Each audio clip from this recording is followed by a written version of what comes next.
এই নাও গিন্নি, তোমার জন্য দুধ গরম করে এনেছি। নাও এই দুধটা ঝকাম করে খেয়ে পকাম করে ঘুমিয়ে পড়ো তো। তোমাকে আবার এসব কে করতে বললো বলো তো? আমাকেও তো বলতে পারতে, আমি নিজেই না হয় করে নিতাম। আরে বাবা গিন্নি, তুমি যদি সব করো তাহলে আমি কেন আছি বলো তো? এমনিতেও তোমার এই সময় কাজ করাটা খুব একটা ভালো না, বুঝলা? আর তাছাড়াও ডাক্তারও তো বলেছে রোজ রাতে শোয়ার আগে তোমাকে গরম দুধ দিতে। নাও নাও, আর কথা না বাড়িয়ে ঢক করে খেয়ে শুয়ে পড়ো তো।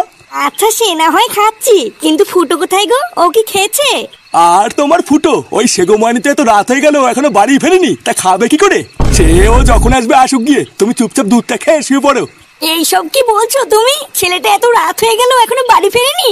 কোথায় আছে, কি করছে, কিছু খেয়েছে কিনা কোনো ঠিক নেই, আর আমি খেয়ে দিয়ে শুয়ে পড়বো? আরে কোথায় আর থাকবে, ক্লাবে ক্লাবে বন্ধুদের সাথে গাড় পেঁয়াজি মারছে হয়তো।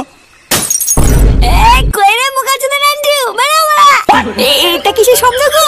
তুমি দাঁড়াও গিন্নি, আমি দেখছি। চালা সেগমানির ছেলে, আমাকে কি সবাই মুখার্দ পেয়েছে নাকি? হ্যাঁ বাড়া, এক এক রেখে ধরে গাড় ভেঙে দেবো সবাই। বাড়া এইসব তুমি কি বলছো? চুপ করো, বাবা বাড়িতে আছে। এই দেখ মাগি, ঘরের বউ ভুদা ঘরের বউর মতন থাকবি বুঝলি তো, ভাতারের উপরে কথা বলবি না। বাড়া এদিকে আমার সব পুঙ্গা মারা হয়ে যাচ্ছে, আর তুমি সত্যি সাজছো? হ্যাঁ চালা অনেক দেখেছি, বাড়া আজ রাতে একটু হেসতে হেসতে করে ছাড়বো। এই কি হয়েছে রে, এত রাতে কি শুরু করে দিস তুই? হ্যাঁ এটা কে রে মারা? ভোদার মা, আমার জীবনটা নিয়ে ছিনিমিনি খেলে তুমি এখন আমাকে এসে চপকাচ্ছ লাউরা। এই কি হয়েছে, কি বলি তুই? কি হয়েছে বাল বাগা মেনছে, তুমি কিছু বোঝো না? আমার এই সম্পত্তির ভাগ চাই মারা। অনেক ঢ্যামড়ামো দেখেছি, আর না বাড়া আমার ভাগ আমাকে বুঝিয়ে দাও, আমি চলে যাবো। এই কি কি কি কি বললি? তুই সম্পত্তির ভাগ নিবি? আরে হ্যাঁ ভুদার মাল নেবো তো, আর যদি আমি আমার ভাগ না পাই সব গুদ মেরে দেবো। আলা শুনে বাচ্চা, এখনো নাক টিপলে দুধ বেরোয়, তুই আমাকে করে মারছিস? বোকা চোদা সেগোমানি ছেলে।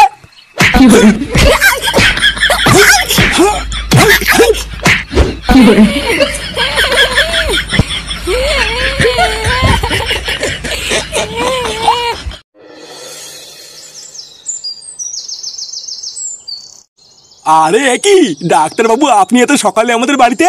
কালকে থেকে তো আমি আপনার কথাই ভাবছিলাম, আর দেখুন আপনিও চলে এসেছেন। আসলে নান্টু বাবু, আমি না আপনাকে একটা বিশেষ খবর দিতে এসেছিলাম।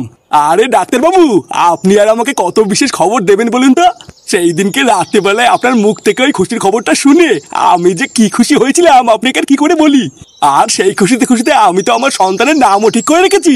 যদি ছেলে হয় তাহলে তো আমি ঠিক করে রেখেছি ওর নাম দেবো বদনা, আর যদি মেয়ে হয় তাহলে নাম দেবো পুটকি। আরে নান্টু বাবু, আমি কি বলছি আগে সেটা শুনুন। আরে আপনি এসব ছাড়েন তো, ওইসব তো পরেও হবে। চলুন চলুন ঘরে চলুন। আমার বাড়ি পর্যন্ত যখন এত কষ্ট করে চলে এসেছেন, তখন আমার গিন্নিকেও একবার দেখে যাবেন। আরে বাবা আসুন না ডাক্তার বাবু, আসুন আসুন, আমার ঘরে আসুন। এই তো এটাই আমার ঘর, আসুন আসুন। এই কি হলো মানে, এত সকালবেলা আবার কোন খাকে চলে আসলো? না দেখতে হচ্ছে তা। আরে নাটু বাবু, আপনি খামোখাই উত্তেজিত হচ্ছেন। আমি একটা বিশেষ খবর দেওয়ার জন্য এতদূর ছুটে আসলাম, আর আপনি তো আমার কোনো কথাই শুনছেন না। খবর? কি খবর? আসলে নান্টু বাবু, সেদিন রাতে মেশিনে একটা বিশাল বড় সমস্যা থাকার জন্য একটা ভুল হয়ে গেছে। তাই আমার মনে হলো এই খবরটা আপনাকে তাড়াতাড়ি করে জানানো দরকার। কি বলছেন? মেশিনের সমস্যা ছিল মানে? আর কোন খবর দেওয়ার কথাই বা বলছেন?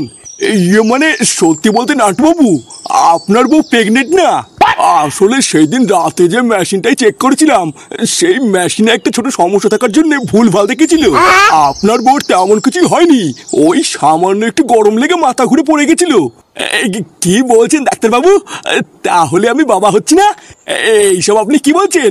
তাহলে কি আমার সব স্বপ্ন মিথ্যা হয়ে গেল? হ্যাঁ নান্টু বাবু, সামান্য একটু সমস্যার জন্য এত বড় একটা ভুল হয়ে গেল।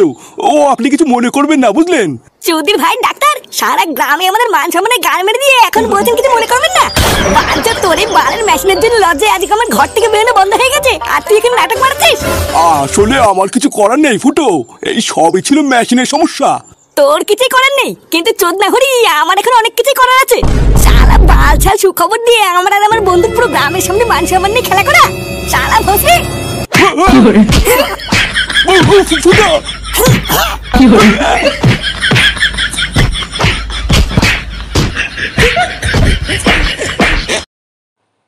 like and subscribe.